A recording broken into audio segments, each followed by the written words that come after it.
What do I think about it? I don't know, really. Nobody's ever asked me my opinion before. Clone Trooper RC-5093, retired, at CF Vet Center, Coruscant. Chronological age, 23. Biological age, 60. Chapter 16. An autumnal mist had settled over the countryside. It wasn't dense enough to provide cover, but it did give Darman a sense of protection. He tabbed behind a tin as Jannart led the way. He was a walking bomb factory. Why was he even worried about being spotted? The ram and its attachments clunked against his armor, and he adjusted them, fearing discovery. Atin walked ahead, DC held in both hands with his finger inside the trigger guard, a small but significant expression of his anxiety level. Matte black armor, Darman said. First thing we ought to slap in for when we get back. I feel like a homing beacon. Does it matter? Does to me. Dar, it's one thing for the enemy to spot us coming. It's another thing entirely for them to do anything about it. Atin was still checking all around him, though. I was knocked flat by a round and it didn't penetrate the plates. Atin had a point. The armor might have been conspicuous, but it worked. Darman had taken a direct hit too. Maybe in the future the sight of that armor alone would deter enemies. A touch of what Skirata called assertive public relations. Myth, he said, won almost as many engagements as reality. Darman was all for a little help from the myth department. They were 400 meters southeast of the facility. Jannart stopped in front of a gentle slope and thrust her head through a break in the foliage. Her sniffing was audible. We enter here, she said. There didn't even appear to be a hole. How do you know what's in there? I can detect solid surfaces, movement, and everything. I don't need to see. She sniffed again, or at least Darman assumed she was sniffing. It occurred to him that she might have been echolocating. Do you want to stand here and present a target all night? No, ma'am, Darman said, and got down on all fours. Jannart might not have needed to see, but he did. He could have relied on the night vision visor, but he felt the need for real, honest light. He switched on his tactical spot lamp. He switched it off again fast. What's wrong? Atin asked. Nothing, Darman said. It was natural not to like confined spaces, he told himself. With the light projected forward, he could see just how suffocatingly small a space he was in. With his night vision in place, he was simply looking down a narrow field of view, safe inside his armor, cocooned from the world in a way he was not only used to, but actually needed. Get a grip, he thought to himself. He could hear the sound of scurrying further ahead, but it was moving away from him. His pack caught the roof of the tunnel, occasionally scraping loose soil and stones. The warren had been excavated by thousands of small paws, circular in section because Gadans obviously didn't need as much floor space as a tall human male. Darman almost felt that his hands and knees were against the sides of the tunnel because of the curvature of the floor, like negotiating a chimney when rock climbing. At times, he felt he was losing his orientation and had to shut his eyes and shake his head hard to regain accurate proprioception. Are you okay, Dar? Atin asked. Darman could hear labored breathing in his helmet, and he thought it was his own, but it was Atin's. Bit disoriented. Let your head drop and look at the floor. The pressure on the back of your neck is going to make you feel giddy anyway. You too, eh? Yeah, this is weird. Whatever we inherited from Django, it wasn't a love of caving. Darman let his head hang forward and concentrated on putting one hand in front of the other. He switched to voice projection. Jannart, Why do such small animals dig such big tunnels? Have you tried dragging a whole Merle or Vec home for dinner? Gadans work as a team. That's what enables them to take prey that's many times their size. A point, I think, that would not be lost on men such as yourselves. On the other hand, Aten said cautiously, you could say that sheer numbers overwhelm strength. Thank you for that positive view, Private Aten. I suggest you select the interpretation that inspires you most. They didn't talk much after that. As Darman progressed, sweating with the effort, he was aware of a particular scent. It was getting stronger. It was sickly at first, like rotting meat, and then more bitter and sulfurous. It reminded him of Geonosis.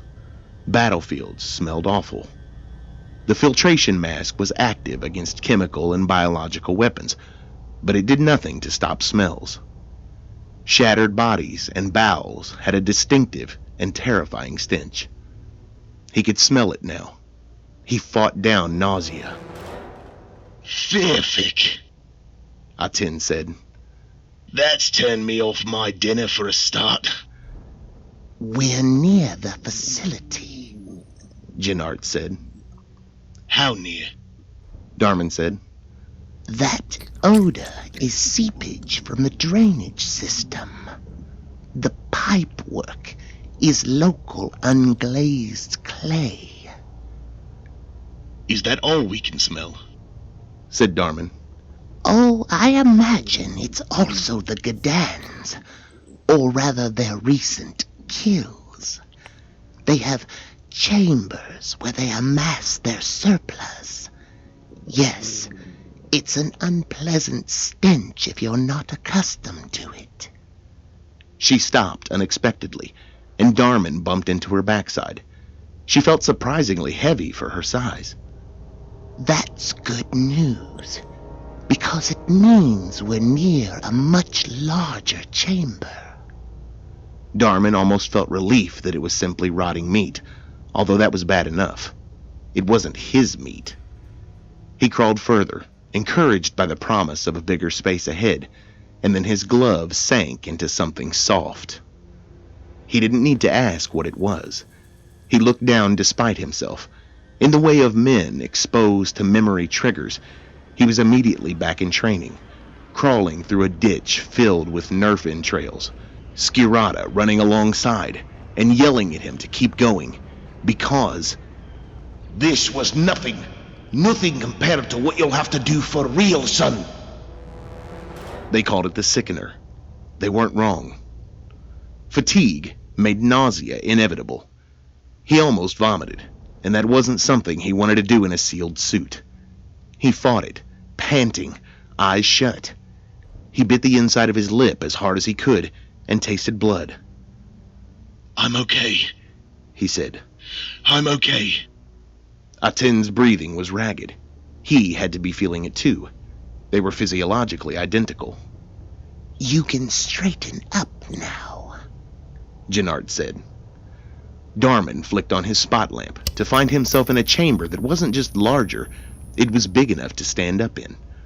The walls were lined with what looked like tiny terraces, spiraling up around the chamber from the floor. There were scores of 20-centimeter tunnels leading off of them. This is where the Gadans retreat if rain floods the warren, Jennard said. They're not foolish. I'll thank them one day, Aten said. How close are we to the drain? Can you locate it? Jennard put a paw against the wall where there were no tiny escape tunnels. The Gadans know there's a solid structure behind this. She paused. Yes, there's water trickling back there. The soil feels a meter thick, perhaps a little more. Darman would have removed his helmet, but thought better of it. and settled for letting his pack drop off his shoulders. He took out his entrenching tool and made an exploratory stab at the chamber wall. It was about the consistency of chalk. Okay, I do 5 minutes, then you do 5. He said to Atin. And me? Jennart said, but Darman held up his hand to stop her. No, ma'am. You'd better go back to Nina. We're on our own now, and if this all goes wrong, he'll need your assistance even more. Jennart hesitated for a moment, then raced back up the tunnel without a backward glance. Darman wondered if he should have said goodbye, but goodbye was too final. He planned on coming out that front door with Atin and Uthan. He scraped out a guide circle with the tip of the tool and hacked into the hard-packed soil. It felt like slow going, and he was surprised when Atin tapped him on the shoulder and took over. A man-sized hole began to emerge. Should we shore this up? Darman said, wondering what he might have to sacrifice as a pit prop. We should only be going through it once. If it collapses after that, it's too bad. If we have to blast our way in, it might collapse. Alternative exit. You want to be pursued through those tunnels? They'd fry us. One flamethrower volley and we'd be charcoal. Atin was slowing. Darman took the other side of the opening and they worked together, removing progressively damper and darker soil, flattening out the sides of the excavation so that they had access to drill through without having to lean through a short tunnel. It was weakening the integrity of the soil wall. Darman willed it to hold together until they were through. Maybe he should have brought Etain. She could have held the wall with that Jedi power of hers. Suddenly, he realized that he missed her. It was amazing how fast you could form a bond with someone when you were under fire. Atin's tool hit something that made a distinctive noise. Drain, He said. drill time. A few quick rounds from the DC would have blown a good-sized hole in the thickest clay pipe. It would also have brought down the chamber of the roof, Darman suspected, and summoned a lot of droids. It was time for the slow, quiet route. A hand drill was part of their basic rapid entry kit, and they each took half the rough circle, drilling at 5-centimeter intervals around the circumference, starting from the top. It wasn't until they got down to the bottom that the ooze started appearing from the holes. It had taken them an hour to excavate and drill. Darman couldn't stand the sweat trickling down his face any longer and took off his helmet. The stench really was worse than ever. He shut his mind to it.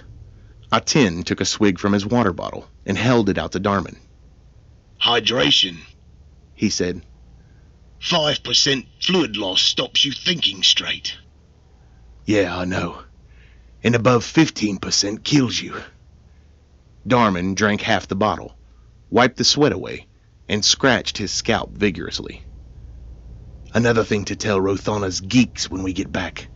Up the temperature conditioning in these suits. He lifted the ram and took a side-on stance to the disc of clay pipe visible through the soil.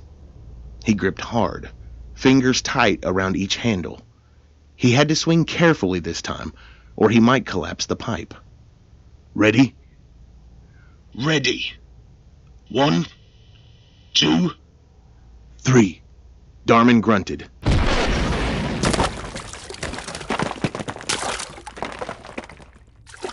The ram hit with a couple of metric tons of force, and the perforated section fell inward as a waterfall of stinking dark slime shot out and splashed across Darman's legs and boots. Oh, that's just great, he sighed. Definitely matte black next time, okay? Atin took his helmet off, and Darman realized he was struggling not to laugh. Now that the drain was open to the air, it was a perfect conduit for sound to the building above. Atin put his hand to his mouth, bent over slightly, and appeared to be biting down hard on the knuckle plate. He was actually shaking. When he straightened up, tears were streaming down his face. He wiped them away and gulped, then bent over again. Darman had never even seen the man smile. Now he was in hysterics because Darman was spattered with the accumulated waste of total strangers. It wasn't funny. Yes, it was, actually. It was hilarious. Darman felt his stomach begin to shake in a completely involuntary reflex. Then he wasn't certain that it was funny, but he still couldn't stop. He shook in painful, silent laughter until his abdominal muscles ached. Eventually, it subsided. He straightened up, inexplicably exhausted. "Shall I let Nina know we're through?" he said, and they both managed to stay completely calm for a count of 3 before the hysteria overtook them again. Once you knew what laughter really was and what primitive reflex triggered it, it wasn't funny at all. It was the relief of danger past. It was a primeval all-clear signal. And that wasn't the reality of their situation at all. The real danger was just starting.